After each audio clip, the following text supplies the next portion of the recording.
You want me to state my name and all that? Okay. This is Nancy Solomon of Long Island Traditions. Today is February 14th, 2018.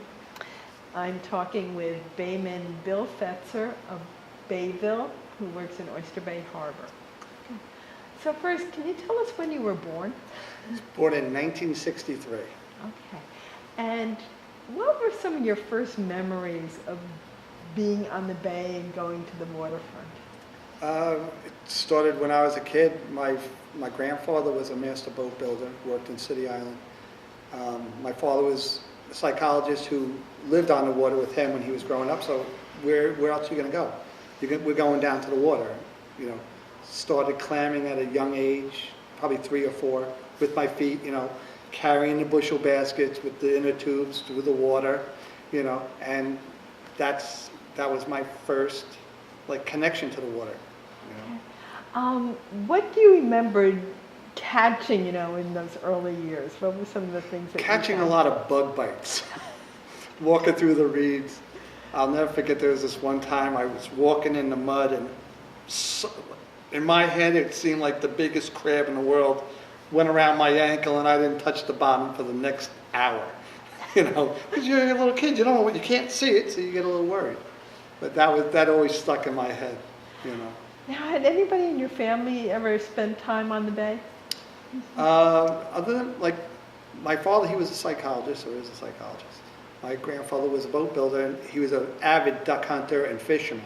So it was more him than my father, because by the time I came around, my father was burnt out from the bay, doing everything, because that's all he did when he was a kid.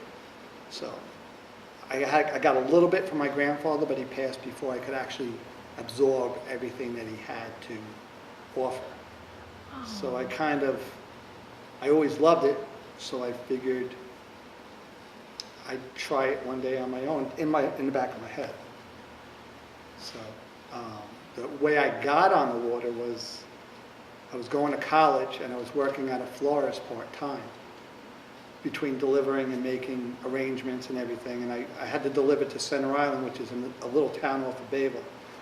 And I remember it was in the middle of the winter, and I saw these Baymen on Center Island with their garbies breaking ice with their boats, making circles so they can go clam, and I'm just sitting there.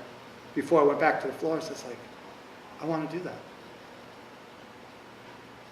that. It seemed so dangerous but so romantic, because it's one-on-one and you're dealing with Mother Nature and everything. And that day, I basically said, I'm going clamming in the spring. I'm not going to be working here. I'm going to go and do this. And I did it, What were some of the first tools that you used?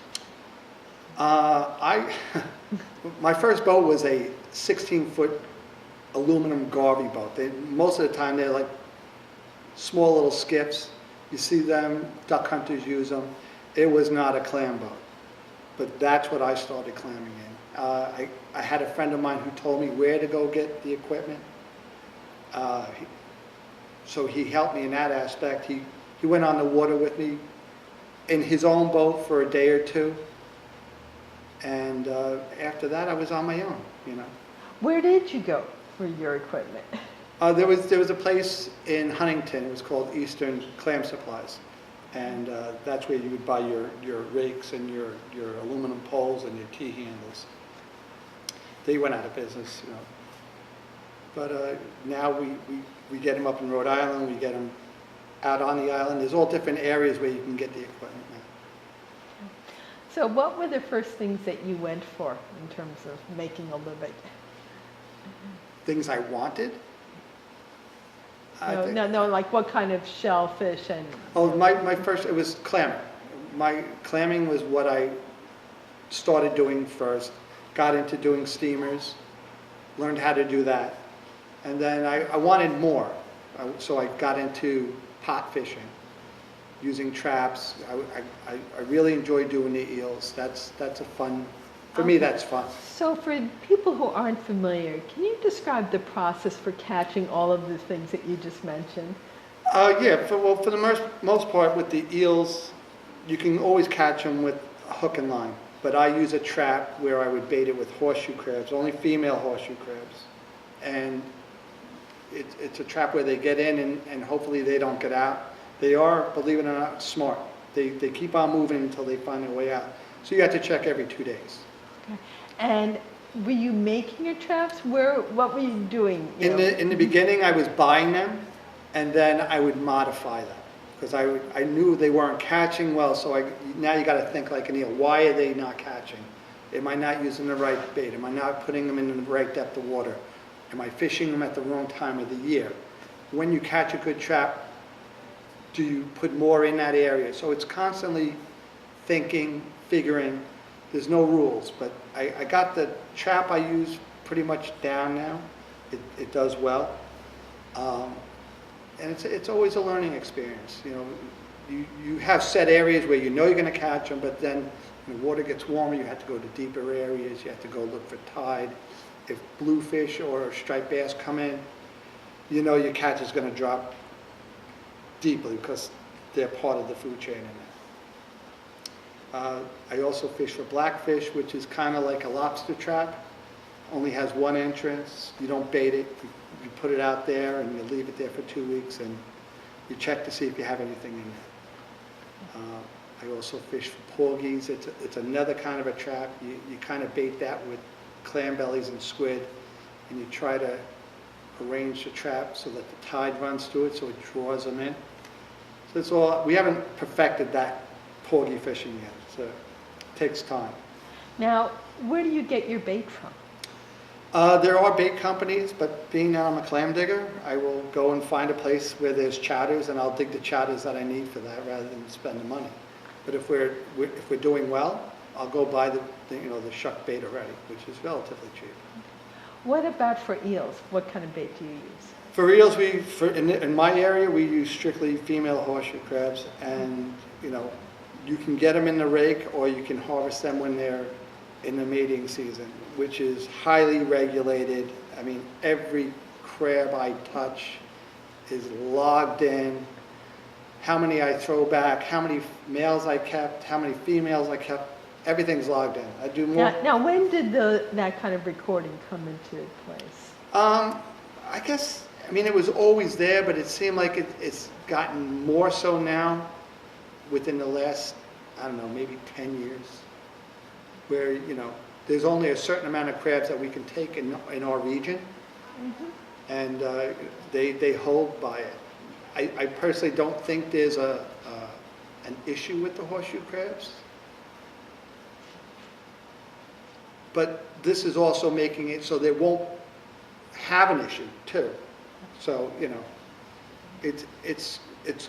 we always get what we need, and if everybody plays by the rules, we should be doing fine with the horseshoe. Now, where do you keep your horseshoe crabs for the rest of the year? They're in the freezer right now. Okay. Yeah, so I take what I need for the spring. I used to, I think, maybe take too much, and now we've figured out how much we need per trap, and we're pretty much on target. And believe me, I understand the whole story about them. Last thing I want to do is kill something I don't need. And I've even gone to the fact where I've called the Virginia scientists who are trying to make a synthetic bait and say, give me the bait, I will fish that. But yet they don't give it to me. I said, I'll do the report, I'll do whatever you want. Let me try the bait, because it's got to be some kind of hormone in the female egg that they want. And they're trying to do that because, look, if we don't have to kill this, chop them up, I'm all for it. So you modify your own traps, and let's talk a little bit about the clamming that you do. What kind of rakes do you use? We use we used to use bubbles and roadies. Those are so-called outdated rakes. They worked well for the time, but as anything, the more you learn how the rake works, guys perfect them, and we have guys that will make them. So right now we're using suitcases. The nickname is suitcases and pocketbook. Suitcase is a bigger rake, wider, and a pocketbook is shorter basket, and they work well. and, you gotta learn how to use them, Some guys use skids, some guys just use it, the rake without skids. Skids make sure that the rake doesn't bury it. They're like training wheels, we call them. So they hang out on the side so the rake sits flat on the mud and it doesn't dig in. How many rakes do you have? Clamming is like golf, all right? You start off with let's say, your 3-inch tooth rake. And if that doesn't work, then you go to either a longer one or a shorter one. So it's almost like different clubs in a golf bag. So, on my boat right now, I have 5 different rakes. At my house, I probably have 40 rakes. So. And you mentioned that you also go for soft clams. Can you describe the process of, harvesting soft clams? Soft clams, for where I am on the North Shore, you do that at low tide. And, I don't know, if you walk on the beach, certain areas you'll be walking, all of a sudden something squirts up your leg. And that's where steamers are. Steamers will squirt and shoot water up. If you look, you'll see lots of little holes. Well, when you see that, you stop walking. If you're looking to go and harvest those, because the more you walk, the deeper they go. And you use a pitchfork and you start a hole and then you work the hole out and you pick them out as they go. And what's the season for soft clams? Everybody eats steamers in the summer. There's a season all year long, but the price goes up in the summer versus in the winter. But for me to go and do that, I need to get paid good money. If I'm going to spend time on the beach, it's got to be worth my while. So for the most part, I dig them for parties for my friends and for myself. But if paid the right amount, I will go on the beach. Supply and demand. So can you kind of take me through a year of your life on the bay and the different things that you harvest, in each month? Okay, so for the most part, we're always clamming and oystering. More clamming than oystering. So I do that all year long. Come the spring, we're gearing up for the eel season. We're gearing up for the blackfish season. We're gearing up for the porgy season. So those are all 3 different traps that we use at different times during the year. In the springtime, the fish are coming in to mate. So the blackfish, we get nice sized blackfish. All the big blackfish are females.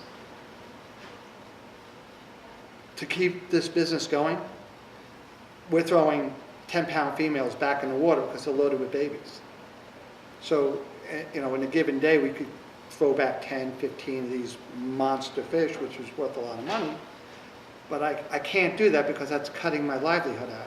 You kill the mother, you don't get the babies, down the road. So we make sure that we don't take anything that's ready to give birth. So, the same thing with the porgies, Porgies are a little different. You can't really tell with them, but they have their time where they come in. So we try to harvest that as we go.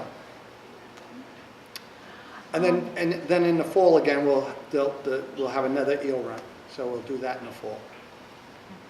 And what about, we're in February now, what are you doing in the wintertime? Hoping for snow because I plow. But if it's not snowing, I'm out on the bay digging clams. It's a lot tougher now, especially when we have temperatures like we had when it's 6 degrees. I've been there, done that, did that for years.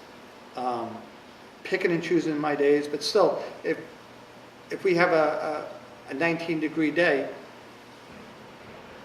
clams will freeze at 28 degrees.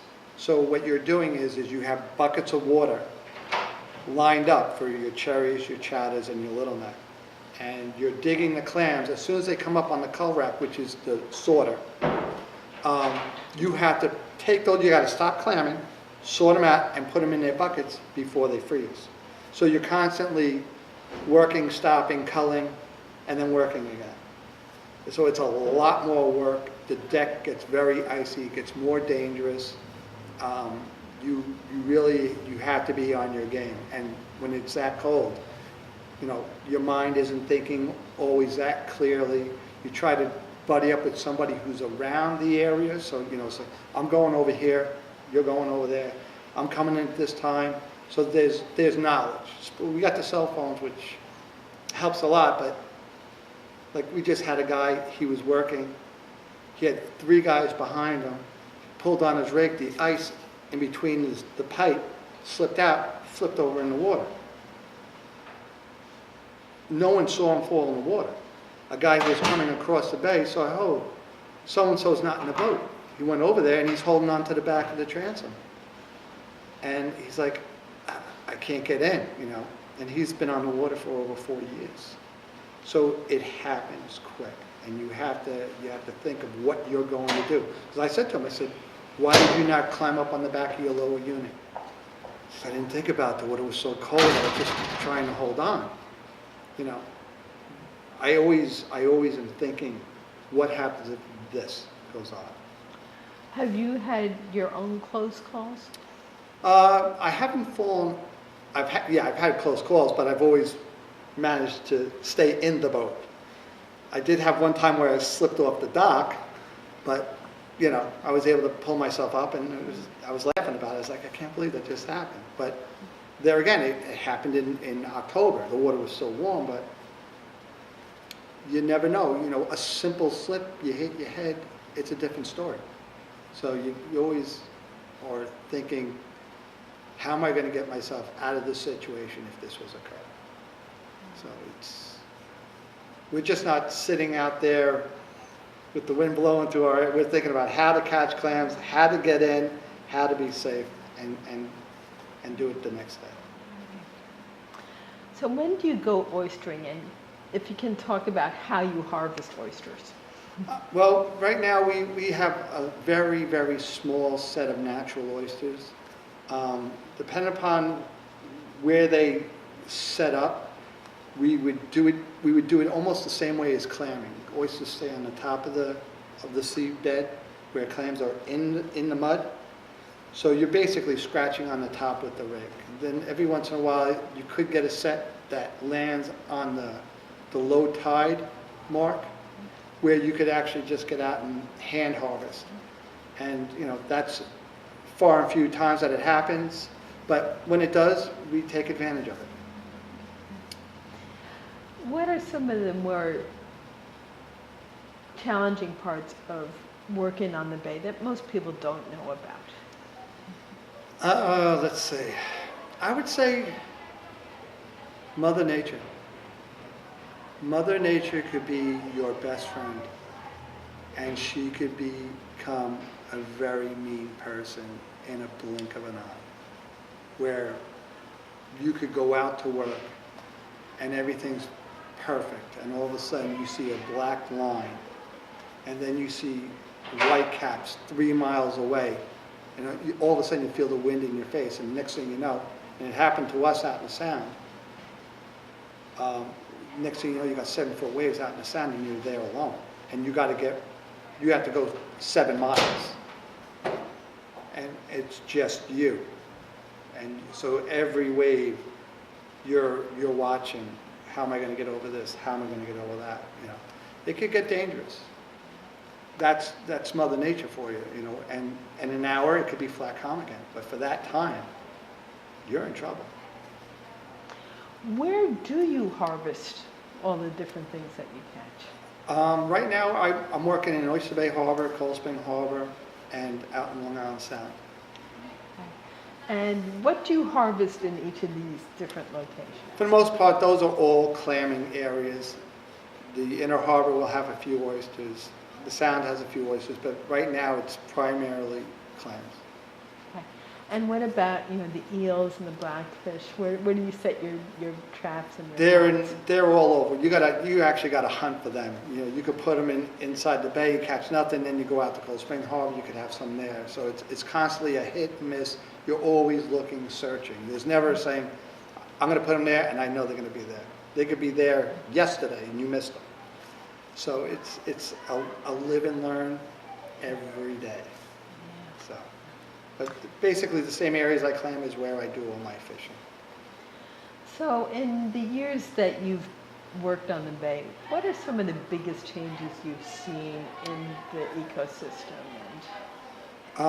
In our harbor, it's sad to say that we have a hydraulic shellfishing company that's been around for many years. And like I said before, as technology changes, equipment gets better. Just to let you know, we're offline. You hear the fire alarm. This is great. So Okay. we have this hydraulic shellfish company who's been there for many years. And as I said before, you have technology changes. So even with the rakes I use, the rakes have changed and have gotten better. Their equipment, they use hydraulic dredges, have been modified to do massive amounts of clams. With that, there's also a lot of sediment that gets into the water.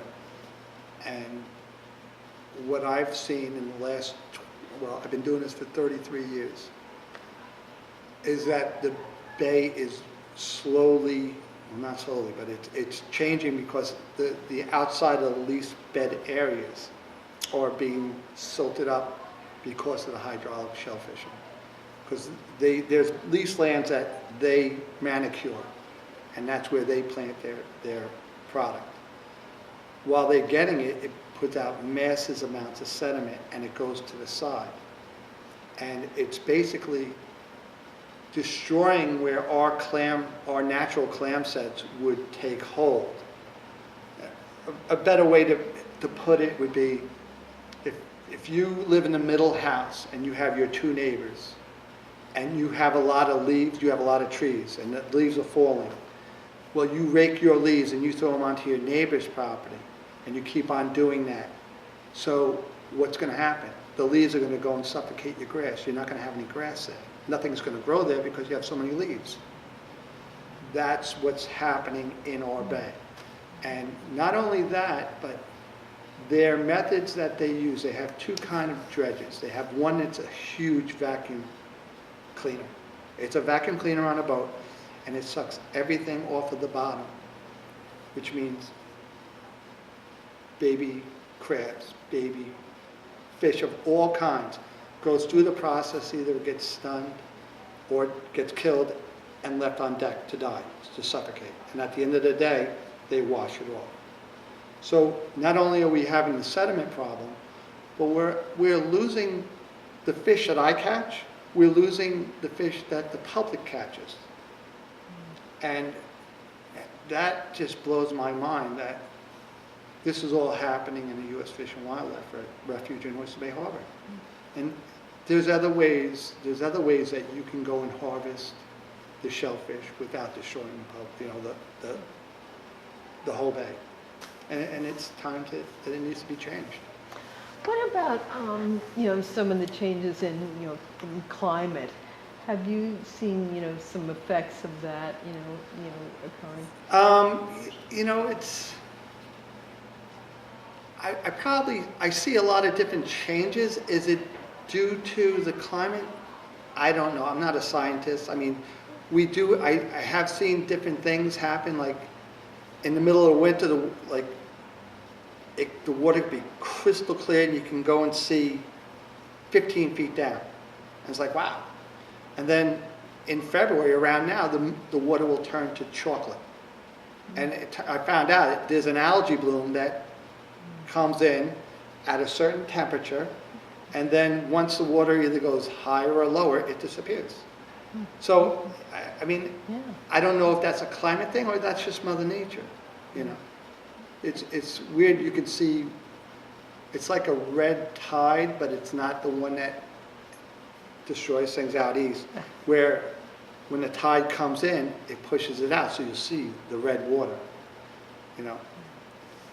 I've seen that a lot. I don't think it's hurting our shellfish business, but it's something that you see, and you wonder what's that all about. A lot of times you'll see red lines in the water. Well, when you go up to it, it's a biomass of baby crabs. It's a very interesting world out there if you look at it. Now, you mentioned that, you work alongside other people.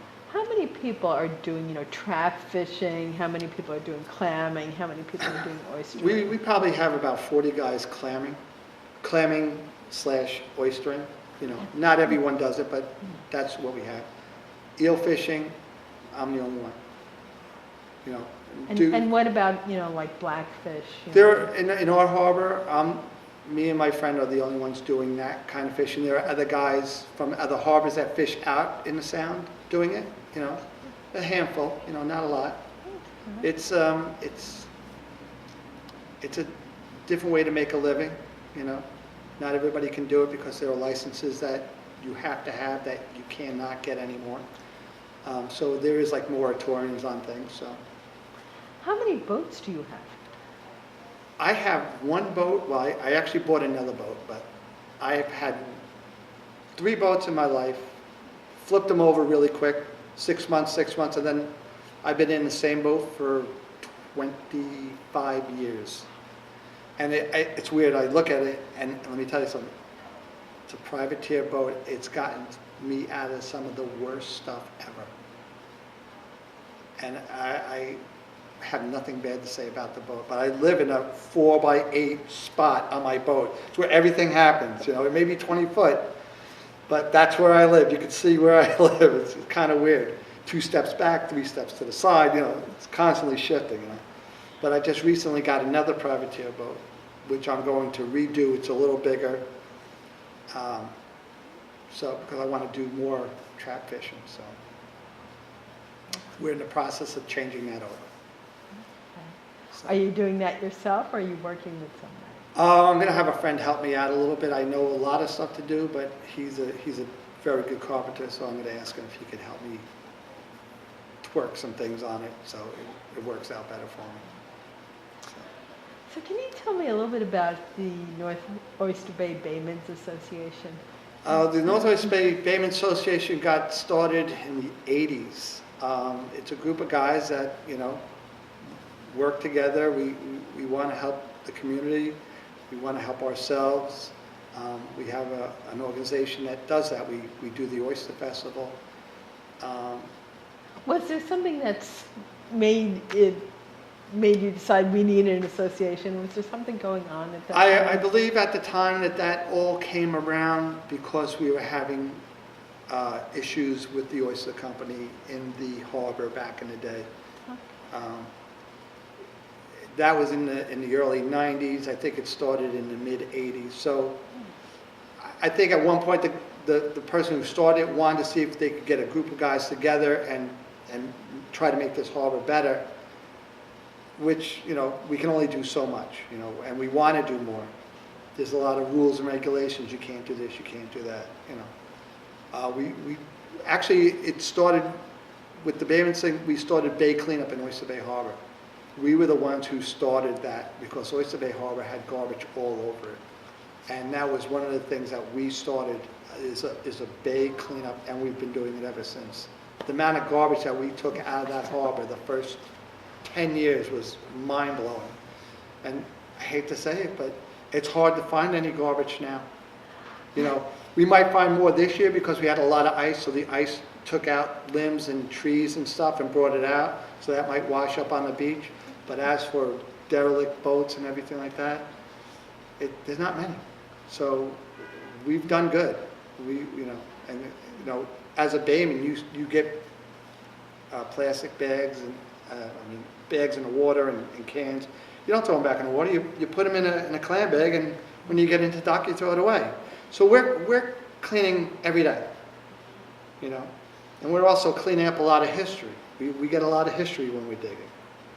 I just dug up a bottle off of Billy Joel's house from 1870 in 6 foot of water. It was there since the 1870s in perfect condition.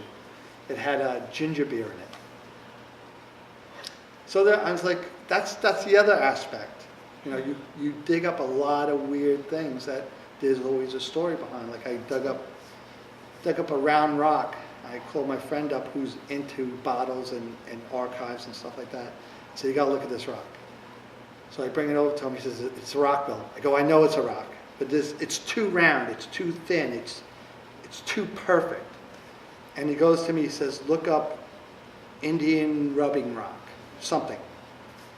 So he calls me up, he says, go to this website. It was an Indian palm grinder. Perfect. He goes, three pictures in, there's your rock. And I was like, so I got that. I wish I had the bottom, but it's definitely that. So there's a lot of weird history out there that I'm digging up. You know, whalers, pipes.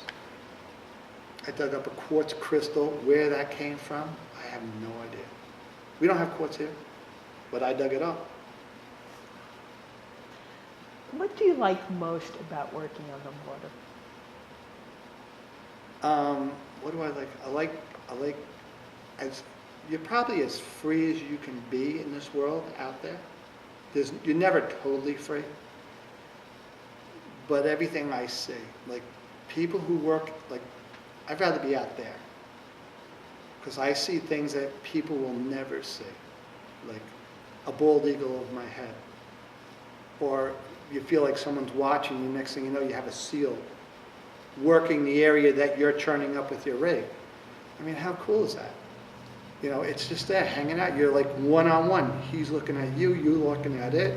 He goes down, you know, and he'll stay with you all day sometimes. You know, the change of the seasons, like, I wish I could go and take my camera every day to one spot and take a picture and boom, boom, and just see the changes. It's just mind-blowing. You don't realize it because you see it all the time. I see it differently, and I see things that people never see, you know. Seeing a deer swim across the bay, you know. It's always something different. What do you see as the future of Baymen and the Bay? What do I say? I see that we're in trouble.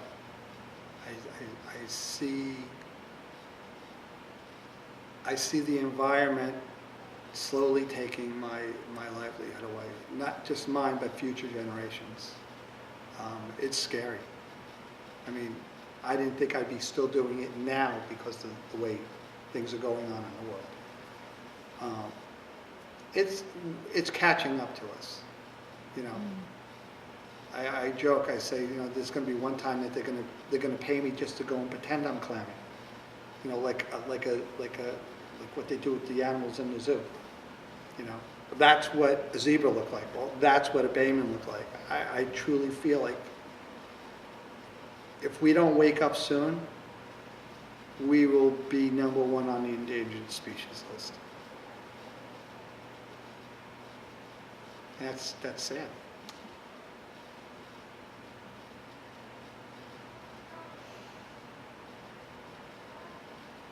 I don't want to end on that note. So I want you to think about what would make that not happen. What would, in my harbor, we would need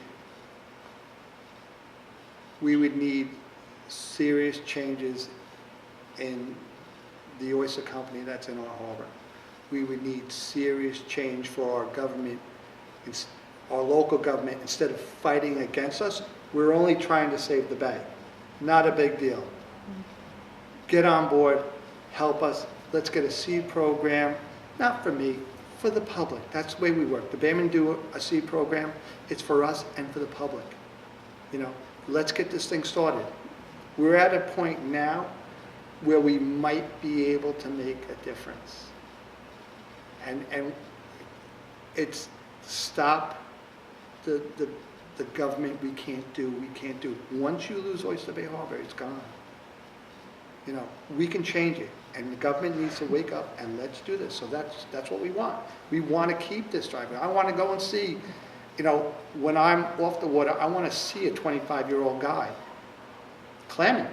I want to see a guy fishing. That's, you know, I would hate to see that lost. You know, it's important. It's an important part of us being here.